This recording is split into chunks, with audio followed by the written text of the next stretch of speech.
So the other day I was going through Reddit and I saw this post about this interesting teapot.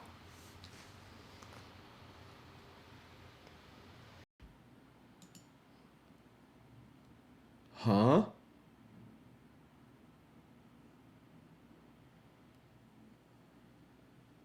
Huh. And of course I'll have to try to recreate it.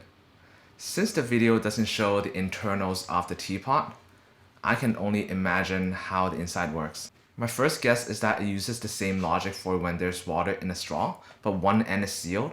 The water is then trapped inside until the fingers let go. And today, I'll try to recreate this teapot.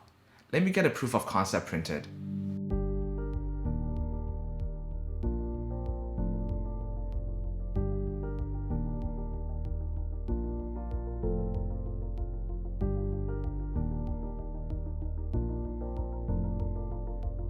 Alright, here's the first test.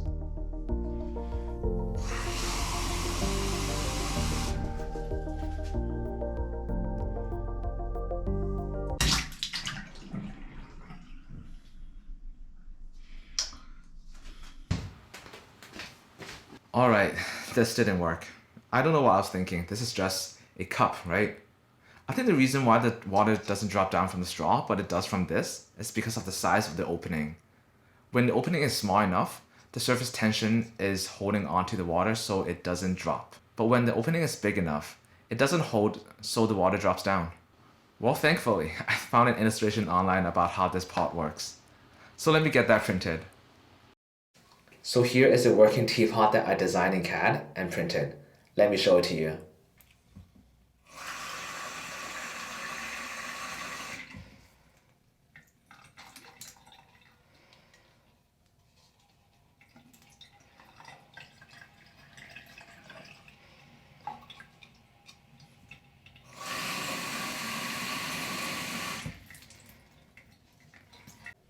Hello, sir.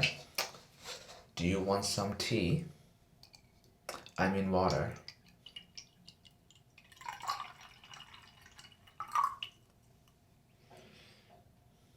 So it turns out it has nothing to do with any surface tension. It's just the design of the pot. Here's the CAD drawing of the pot I printed.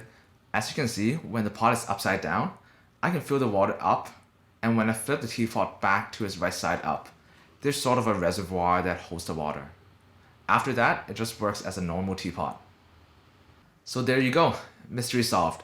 I'm not sure why you would want to use a teapot like this, but if you're interested in printing one, I've uploaded the CAD files on Thingiverse and you can download it and print it yourself. I'll put the link in the description below. If you enjoyed this video, please consider pressing the like button. And if you find this video incredibly boring, send it to someone you hate. Alright, that's it for this video. Bye.